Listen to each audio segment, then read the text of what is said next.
বদর যুদ্ধের সময় আবু বকর সিদ্দিক রাদিয়াল্লাহু তাআলা আনহু আল্লাহর হাবিবের পক্ষে লড়াই করেছেন, আর তারই ঔরসজার সন্তান আব্দুর রহমান রাসূলুল্লাহর বিরুদ্ধে যুদ্ধ করেছেন। ঈমান আনার পরে আব্দুর রহমান বললেন, পিতাজি, বদর যুদ্ধে কয়েকবার আপনাকে কাছে পেয়েছিলাম, আপনি আমার সম্মানিত পিতা, সেজন্য আপনার উপর তরবারি উঠাই নাই। সিদ্দিক আকবর বললেন, আব্দুর রহমান, মনে রাখো, কাবার মালিক আল্লাহর কসম, বদরে যদি তোমারে কাছে পেতাম, আমার তরবারি তোমারে ক্ষমা করত না। রাসূলুল্লাহ সাল্লাল্লাহু আলাইহি সাল্লামের জলিলুল কদর সাহাবী ছিলেন মুসআব ইবনে উমাইর। ধনী মানুষ ছিলেন। কি পরিমাণ তার ধন সম্পদ ছিল! রেজাল শাস্ত্রবিদগণ লেখেন, মুসআব ইবনে উমাইর কখনো কখনো তার দস্তরখানায় ৭০ জন মেহমান নিয়ে পানাহার করতেন। সুবহানাল্লাহ বলবেন। কতজন? ৭০ জন মেহমান নিয়ে দস্তরখানে বসতেন। মেহমানদের সামনে খাদ্য পরিবেশন করতেন সোনার রূপার বাটিতে। পানাহারের পর সোনার রূপার বাটি আর ফেরত নিতেন না, মেহমানদেরকে উপঢৌকন হিসেবে দান করে দিতেন। এ লোকটা ঈমান আনার পরে বাবা মায়ের সাথে সম্পর্ক ছিন্ন করলেন, হিজরত করে মদিনাতুল মুনাওয়ারাতে চলে গেলেন। বদর যুদ্ধে মুসআব বিন উমাইর যুদ্ধ করেছেন আল্লাহর হাবিবের পক্ষে, ইসলামের পক্ষে, আর তার আপন ভাই আমির বিন উমাইর যুদ্ধ করেছে ইসলামের বিপক্ষে। বদর যুদ্ধে কাফেররা যখন পরাজিত হলো, আমির বিন উমাইরকে বন্দী করা হলো, হাত পা বেঁধে ফেলা হলো। চতুর আমির বিন উমাইর সাহাবায়ে কেরামকে বললেন, সাহাবীরা শোনো, আমি আল্লাহর হাবিবের বিশিষ্ট সাহাবী মুসআব বিন উমাইরের আপন ভাই। এই পরিচয়টা পেয়ে সাহাবায়ে কেরাম আমির বিন উমাইরের হাতের বাঁধন ঢিলা করে দিলেন।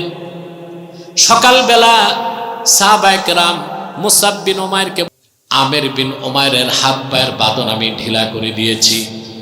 মুসআব বিন উমাইর বললেন, সাহাবীরা শোনো, আল্লাহর হাবিবের বিরুদ্ধে বদর যুদ্ধে যে তরবারি হাতে নিয়েছে, ওই রকম কুলাঙ্গার আমি মুসআবের ভাই হতে পারে না। বাঁধো, শক্ত করে তার হাত পা বেঁধে দাও। আর তার মায়ের রয়েছে প্রচুর সম্পদ, মা তো তারও, কিন্তু মুসলমান হয় নাই, আর নিজের মা বলতেছে না, বলে তার মায়ের প্রচুর সম্পদ, অধিক মুক্তিপণ আদায় করে তারপর তাকে ছাড়ো। মুসআব বিন উমাইর উহুদ যুদ্ধে রাসূলুল্লাহর সামনে দাঁড়াইছিলেন। উহুদ যুদ্ধে আল্লাহ রাসূল সাল্লাল্লাহু আলাইহি ওয়াসাল্লামের সামনে দাঁড়াইছিলেন, একদম সামনে, ঢাল হিসেবে আবু উবাইদা ইবনুল জাররাহ রাদিয়াল্লাহু তাআলা। রাসূলুল্লাহ সাল্লাল্লাহু আলাইহি ওয়াসাল্লামের একটা হুকুমকে মানতে পারে নাই সাহাবায়ে কেরাম। কয়টা হুকুম?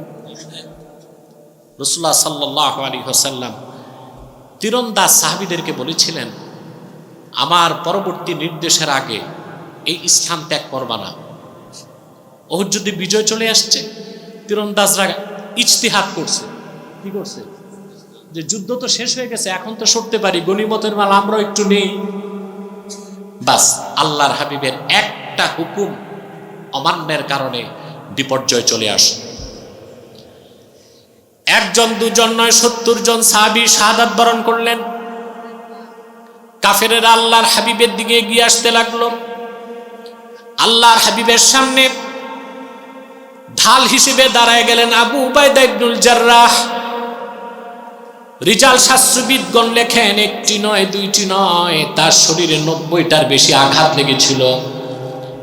রাসূলুল্লাহ সাল্লাল্লাহু আলাইহি সাল্লাম ডানে বামে তাকালে আবু উবাইদা ইবনুল জাররাহ বলতেন, ইয়া রাসূলুল্লাহ, আমার বাবা মা আপনার কদমে কোরবান হয়ে যাক, আপনি ডানে বামে তাকাবেন না, যতক্ষণ আপনার আবু উবাইদা জীবিত আছে, একটা অস্ত্রের আঘাত আপনার নূরের জিসিমে লাগতে দিব না। 90টার বেশি আঘাত লাগছে। সাহাবী দাঁড়ায় সবগুলো আঘাত নিয়েছে।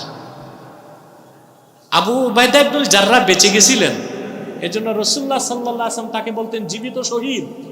সুবহানাল্লাহ। সাথে আরেকজন সাহাবী ছিলেন যিনি জায়গা ছাড়েন নাই, আল্লাহর হাবিবের ভালোবাসায় জীবন দিয়েছেন, তিনি মুসআব বিন উমাইর রাদিয়াল্লাহু তাআলা। উহুদ যুদ্ধ যখন শেষ, আল্লাহর হাবিব বললেন আমার শহীদ সাহাবীদের লাশ এক জায়গায় আনো। সবার লাশকে যখন আনা হলো, রাসূলুল্লাহ সাল্লাল্লাহু আলাইহি ওয়াসাল্লাম মুসআব বিন উমাইরের সামনে দাঁড়ায়া দেখলেন তার শরীরের সবটাই রক্ত মেখে আছে। আল্লাহর হাবিব সাহাবায়ে কেরামকে বললেন, সাহাবীরা, ওয়ালাকাদ রাআইতুহু ওয়া আলাইহি বুরদান লা তুরাফু কিমাতুহুমা ওয়া ইন্না শিরাকানা আলাইহি মিন যাহাবিন। এ হচ্ছে আমার মুসআব, আমি তাকে দেখেছি, তার শরীরে এমন দুইটা মূল্যবান চাদর জড়ায় সে হাঁটতো, যেই চাদর দুইটার মূল্য কি তা জানা ছিল না। আর আমি এটাও দেখেছি আমার সাহাবী মুসআব যে জুতা পায়ে দিয়ে হাঁটতো, সেই জুতার ফিতাটা ছিল খাঁটি সোনার তৈরি। সাহাবায়ে কেরাম এসে বললেন, ইয়া রাসূলুল্লাহ সাল্লাল্লাহু আলাইহি ওয়াসাল্লাম, মুসআবের শরীরে যে কাপড়, ও দিয়া তো ঢাকতেছে না, পা ঢাকলে মাথা খোলা থাকে, মাথা ঢাকলে পা খোলা থাকে। আল্লাহর হাবিব বললেন, মাথাটা ঢেকে দাও কাপড় দিয়ে, আর স্থির ঘাস দিয়া পাটা ঢেকে দাও। সুবহানাল্লাহ বলবেন না? সাহাবায়ে কেরাম এভাবে আল্লাহ তার হাবিবকে ভালোবাসতেন, বলেন সুবহানাল্লাহ। মাওলানা বলেন সাউন্ডটা আরেকটু কমাক, আমার কানে লাগে তো। মিষ্টি টক ঝাল লাগবে না, মানে ক্লিন আওয়াজ, কানে না লাগে। প্রিয় বন্ধুগণ, কথা শুনতেছেন? ধৈর্য আছে তো? প্রিয় ভাইগণ, যতক্ষণ পর্যন্ত না আল্লাহ তার হাবিব মুহাম্মদ সাল্লাল্লাহু আলাইহি ওয়াসাল্লামের ভালোবাসা জীবনের চেয়ে বেশি না হবে, ততক্ষণ পর্যন্ত আপনি খাঁটি নির্ভেজাল 1 নাম্বার ক্লাসের মুমিন হতে পারবেন না। এখন প্রমাণ কি? আমি আপনি আল্লাহ তার হাবিবকে জীবনের চেয়ে বেশি ভালোবাসতে পারলাম, এটার প্রমাণ কি? প্রমাণটা কাউকে দেখানো যাবে না, অনুভব করা যাবে। সুবহানাল্লাহ।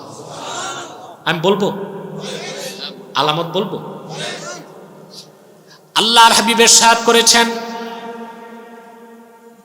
সালাসুন মান কুন্না ফীহি ওয়াজাদা হালাওয়াতাল ঈমান।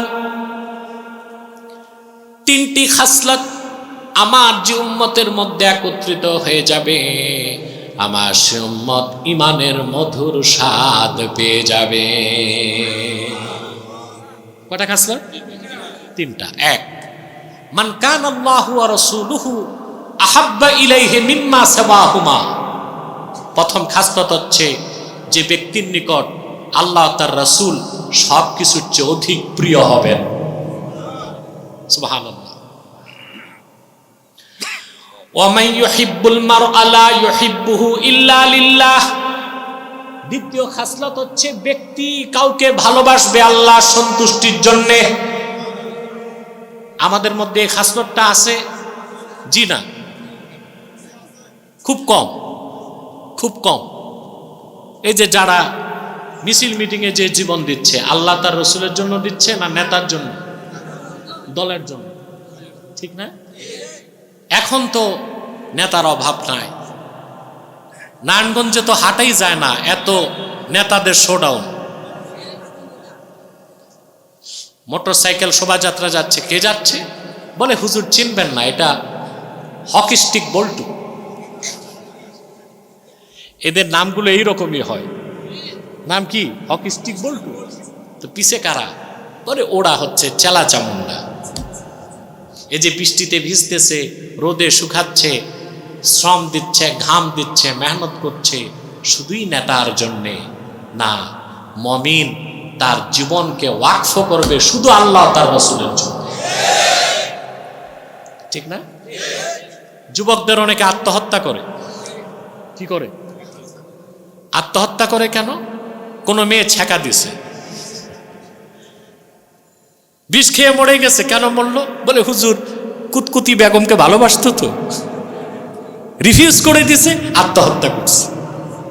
আফসোস,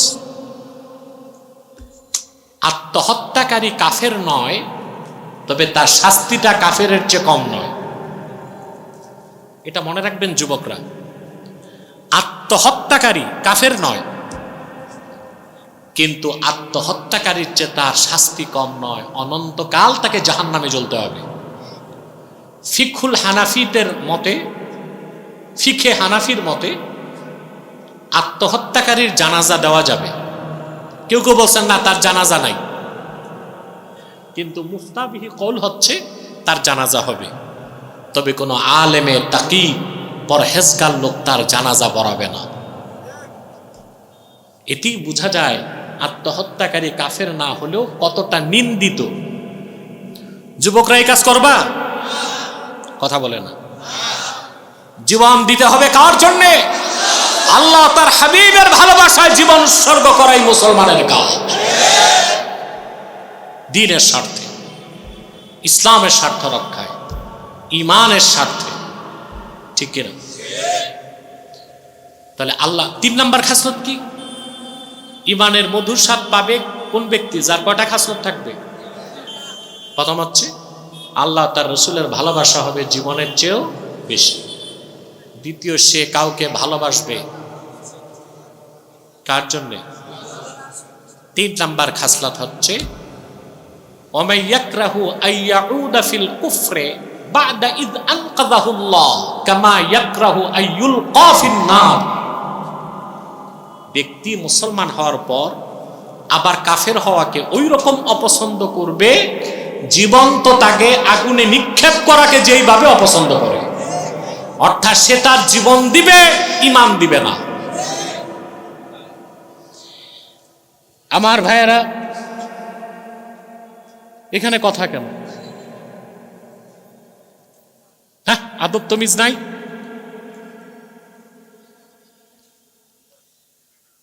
প্রিয় বন্ধুগণ, কথা খেয়াল করতেছেন? এখন আল্লাহ তার রাসূল সাল্লাল্লাহু আলাইহি ওয়াসাল্লামকে জীবনের চেয়ে বেশি ভালোবেসেছি, এটার প্রমাণ নিজে তো পাইলাম, ঠিক না? যখন ইমানের মধুর স্বাদ পাব। এখন এটার দৃশ্যমান প্রমাণ কি? সুবহানাল্লাহ।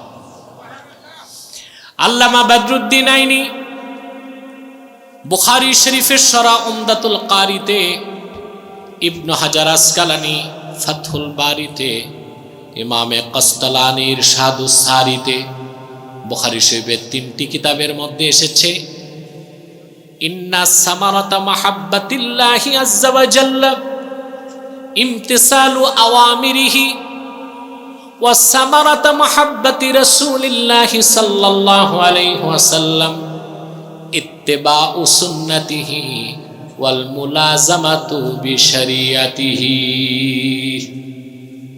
আল্লাহ তার রাসূল মুহাম্মদ সাল্লাল্লাহু আলাইহি ওয়াসাল্লামকে জীবনের চাইতে বেশি কেউ যদি ভালোবাসে, তার প্রমাণ হচ্ছে যে ব্যক্তি আল্লাহকে জীবনের চেয়ে বেশি ভালোবাসবে সে আল্লাহর হুকুমগুলো মানবে, নিষেধগুলো ছাড়বে।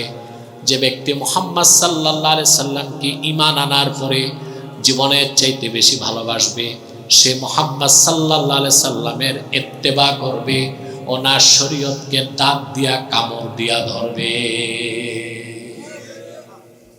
এটা দৃশ্যমান প্রমাণ। এটা কি? আমাদের দেশে অনেক লোক আছে দাবি করে আশেকে রাসূল। হ্যাঁ, দাবি করে কি সুন্নি, কিন্তু দেখা যায় তার মধ্যে 5 ওয়াক্ত নামাজই নাই, রোজা নাই, সুন্নতের কোনো চর্চা নাই। এমনকি রাসূলুল্লাহর আনিত দ্বীন ইসলামের অনেক মৌলিক বিষয়ের বিশ্বাসও নাই। ওটা তো মুসলমানই হয় নাই। আশেক তো পরে, সুন্নি তো পরে, আগে তো মুসলমান হইতে হবে। কথা বলে না। তাহলে আমার ভাইয়েরা, এতক্ষণ আলোচনার সাবস্টেন্স কি? সার কথা হচ্ছে আল্লাহ ও তার হাবিব মুহাম্মদ সাল্লাল্লাহু আলাইহি সাল্লামের ভালোবাসা যতক্ষণ পর্যন্ত জীবনের চেয়ে বেশি না হবে ততক্ষণ পর্যন্ত ঈমান কামেল হবে না। আর ঈমান যদি কামেল না হয়, খাতেমা বিল খায়রের কোনো সম্ভাবনা নাই। ঈমান নিয়ে মৃত্যুর কোনো গ্যারান্টি থাকবে না। যে ব্যক্তি আল্লাহ তার হাবিব, যে ব্যক্তি আল্লাহর হাবিব, যে ব্যক্তি আল্লাহকে পেতে চায়, আল্লাহর ভালোবাসা চায়, তার জন্য একটাই তরিকা, সেটা হচ্ছে মুহাম্মদ সাল্লাল্লাহু আলাইহি সাল্লামের অনুসরণ করতে হবে। আল্লাহ বলে দিয়েছেন, ইন কুনতুম তুহিব্বুনাল্লাহ ফাত্তাবিউনি। হাবিব আপনি বলুন, যদি তোমরা আল্লাহকে ভালোবেসে থাকো আমার অনুসরণ করো। রাসূলুল্লাহ সাল্লাল্লাহু আলাইহি ওয়াসাল্লামের অনুসরণের ব্যাখ্যাটা কি একটু বুঝে নেন ভালো করে। আল্লাহর হাবিব মুহাম্মদ সাল্লাল্লাহু আলাইহি সাল্লামের অনুসরণটাই তো ইসলাম। আল্লাহর হাবিবের ইত্তেবা, ওনার অনুসরণের বাইরে কোনো ঈমান নাই, ইসলাম নাই, শরীয়ত নাই, তরিকত নাই, হাকিকত নাই, মারেফত নাই, ভেদ নাই, কিচ্ছু নাই, আছে শুধু মাইরের পথ। রাসূলুল্লাহ দ্বীনের বাইরে, ওনার শরীয়তের বাইরে, ওনার সুন্নাহর বাইরে কোনো শরীয়ত, তরিকত, হাকিকত, মারেফত আছে কি?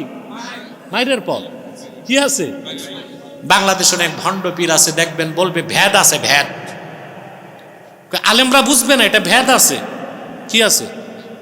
শরীয়তের বাইরে কোনো ভেদ আর স্যাদ মানা যাবে? কথা বলেন।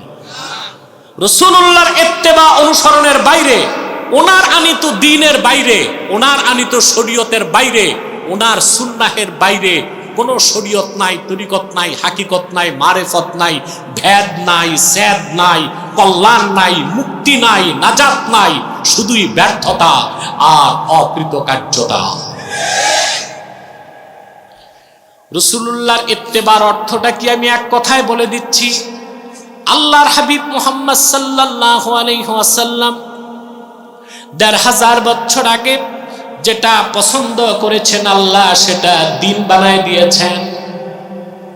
তিনি যা পছন্দ করেছেন আল্লাহ, সেটাকে দ্বীন থেকে খারিজ করে দিয়েছেন। তিনি যা আদেশ করেছেন আল্লাহ তা ফরজ করে দিয়েছেন। তিনি যা নিষেধ করেছেন আল্লাহ ওইটারে হারাম বানায় দিয়েছেন। আপনারা জানেন, শুনেছেন, হিজরতের পর রাসূলুল্লাহ সাল্লাল্লাহু আলাইহি ওয়াসাল্লাম 16 কি 17 মাস বাইতুল মুকাদ্দাসের দিকে নামাজ পড়তেন। বাইতুল মুকাদ্দাস যে ফিলিস্তিনে এখন রক্তের বন্যা বয়ে যাচ্ছে,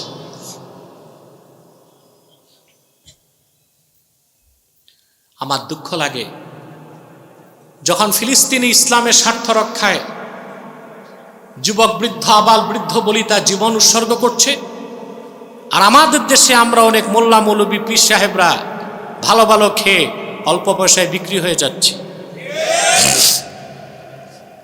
এখন অনেকে বাংলাদেশে নেমেছে মার্কিন স্বার্থ রক্ষা করতে। আগে যারা ছিল 16 বছর করছে ভারতের স্বার্থ রক্ষা, আর এখন অনেকে আছে রক্ষা করতেছে মার্কিন স্বার্থ রক্ষা।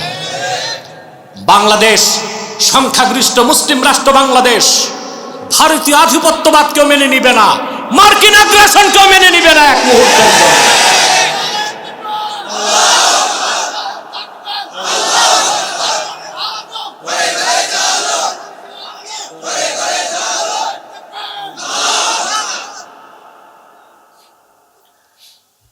আপনাদের চোখ কান খোলা রাখতে হবে।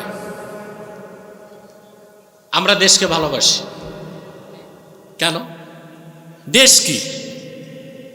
একটা রাষ্ট্র হতে 4টা জিনিস লাগে। কটা জিনিস? একটা হচ্ছে টেরিটরি, ভূখণ্ড, পপুলেশন, জনসংখ্যা, গভর্নমেন্ট, আর সভেরেন্টি, সার্বভৌমত্ব। এই 4টা থাকলে কি রাষ্ট্র। মূল হচ্ছে কি? টেরিটরি, ভূখণ্ড। তো ভূখণ্ড তো জড় জিনিস, আমরা এটা ভালোবাসবো কেমন? মুসলমানদের মাতৃভূমির ভালোবাসা আর অমুসলিমদের ভালোবাসা এক না। আপনারা একটা হাদিস শোনেন, বলা হয় হুব্বুল ওয়াতানি মিনাল ঈমান, দেশপ্রেমে ঈমানের অংশ। আল্লাহর কসম, এটা কোনো সহিহ হাদিস না, একটা মওযু কথা। এটা কি? একেবারেই মওযু কথা, এটা কোনো সহিহ হাদিস না। আরেকটা হাদিস আপনারা শোনেন, উতলুবুল ইলমা ওয়ালাউ বিসসিন, জ্ঞান অর্জন করতে সুদূর চীনে যাও, এটাও সহিহ হাদিস না, এটাও হাদিসের নামে একটা জাল কথা। প্রিয় বন্ধুগণ, আমরা দেশকে ভালোবাসি কেন? আমরা ভালোবাসি সেখানেও ইসলামের স্বার্থ আছে। এই ভূখণ্ডে দেশ যদি স্বাধীন থাকে, আমরা এখানে অবাধে নির্বিবাদে নির্ঝঞ্ঝাটভাবে ইসলামকে পালন করতে পারব, ঠিক না? শিআরে ইসলামকে আমরা সমুন্নত করতে পারবো। আর আমাদের সকলের স্বপ্ন হচ্ছে হুকুমত ইসলামকে প্রতিষ্ঠিত করব, আজ হোক কাল হোক, ঠিক কিনা? প্রিয় বন্ধুগণ, এই জন্য আমরা দেশকে ভালোবাসি, অন্য কোনো কারণ না। প্রিয় ভাইরা, যে কথা বলছিলাম, আল্লাহ তার রসুল, আল্লাহ রসুল সাল্লাল্লাহু আলাইহি ওয়াসাল্লামের অনুসরণের বাইরে কোনো ইসলাম, রসুল্লাহর আনুগত্যের বাইরে কোনো ইসলামকে কল্পনা করার কোনো সুযোগ নাই। রসুল্লাহ যেটা পছন্দ করছেন আল্লাহ দিন বানায় দিয়েছেন, তিনি যেটা অপছন্দ করছেন আল্লাহ দিন থেকে বের করে দিচ্ছেন, তিনি যেটা আদেশ করেছেন আল্লাহ ফরজ করে দিচ্ছেন, তিনি যা নিষেধ করছেন আল্লাহ হারাম করে দিচ্ছেন, ঠিক না ভাই? আল্লাহর হাবিব সাল্লাল্লাহু আলাইহি ওয়াসাল্লাম হিজরতের পরে 15 কি 16 মাস বাইতুল মুকাদ্দাসের দিকে নামাজ পড়েছেন, কিন্তু রাসূলুল্লাহর মনের টানটা ছিল কাবার দিকে। কোন দিকে? মুখ ফুটে তিনি বলতেন না, বারবার আকাশের দিকে তাকাতেন। আল্লাহ ডাক দিয়ে বললেন, কদ নারা তাকাল্লুবা ওয়াজহিকা ফিস সামা। প্রিয় হাবিব মুহাম্মদ সাল্লাল্লাহু আলাইহি ওয়াসাল্লাম, বারবার আপনি আকাশের দিকে তাকান, এটা আমি লক্ষ্য করি। তাফসীরবিদগণ লেখেন, রাসূলুল্লাহ যতবার তাকাতেন আল্লাহর দেখতে ভালো লাগতো। আল্লাহর হাবিবকে আল্লাহ বললেন, অচিরেই আমি কিবলা পরিবর্তন করে দেব সেই দিকে যেটা আপনার মন চায়। আল্লাহর হাবিব সাল্লাল্লাহু আলাইহি ওয়াসাল্লাম মদিনাতুল মুনাওয়ারায়, মসজিদটির বর্তমান নাম মসজিদ জুল কিবলাতাইন, সেখানে রাসূলুল্লাহ সাল্লাল্লাহু আলাইহি ওয়াসাল্লাম সাহাবায়ে কেরামকে নিয়ে আসরের নামাজ পড়তেছিলেন। রাসূলুল্লাহ যখন রুকুতে গেলেন, আল্লাহ ওহী নাযিল করে বললেন, ফাওয়াল্লি ওয়াজহাকা শাতরাল মসজিদিল হারাম। প্রিয় হাবিব মুহাম্মদ সাল্লাল্লাহু আলাইহি ওয়াসাল্লাম, আপনার চেহারা মোবারকটা আপনি এখন থেকে কাবার দিকে ফিরান। রাসূলুল্লাহ সাল্লাল্লাহু আলাইহি ওয়াসাল্লাম নামাজ ছাড়লেন না। নামাজের মধ্যে আল্লাহ রাসূল সাল্লাল্লাহু আলাইহি ওয়াসাল্লাম বাইতুল মুকাদ্দাসের দিক থেকে বাইতুল্লাহর দিকে ঘুরে গেলেন। সাহাবায়ে কেরামও এক মুহূর্ত দেরি করলেন না, তারাও সঙ্গে সঙ্গে বাইতুল মুকাদ্দাসের দিক থেকে কাবার দিকে ঘুরে গেলেন। রাসূলুল্লাহ যেটা পছন্দ করেছেন সেটাকেই আল্লাহ দিন বানায় দিয়েছেন, তিনি যা অপছন্দ করেছেন সেটাকে আল্লাহ দিন থেকে খারিজ করে দিয়েছেন। তিনি যেটা আদেশ করেছেন আল্লাহ ফরজ করে দিয়েছেন, তিনি যা নিষেধ করেছেন আল্লাহ হারাম করে দিয়েছেন। সেজন্য আল্লাহ রসুলের ইত্তেবা অনুসরণের বাইরে কোনো দিন নাই, কোনো ইসলাম নাই, মুক্তি নাজাতের কোনো ব্যবস্থা নাই। ফাত্তাবিউনি ইউহিব্বুকুমুল্লাহ, আমার অনুসরণ করো, আল্লাহ তোমাদের ভালোবাসবেন। সুবহানাল্লাহ বলবেন। প্রিয় ভাইরা, আল্লাহ তার পরের আয়াতে আল্লাহ বলেন, কুল আতিউল্লাহ ওয়ার রাসূলা। মুহাম্মদ সাল্লাল্লাহু আলাইহি ওয়াসাল্লাম, আপনি আরো বলে দিন তোমরা আল্লাহর আনুগত্য করো, তার রাসূলের আনুগত্য করো। ফাইন তাওয়াল্লাউ, যদি তারা মুখ ফিরিয়ে নেয়, ফাইন্নাল্লাহা লা ইউহিব্বুল কাফিরিন, আল্লাহ কাফেরদেরকে ভালোবাসেন না। সেজন্য আল্লাহর আনুগত্য ও তার রাসূলের আনুগত্য, দুইটা আনুগত্য গ্রহণ করার কারণেই তো আমরা মুসলমান। সেজন্য আমরা কোরআনও মানি, হাদিসও মানি।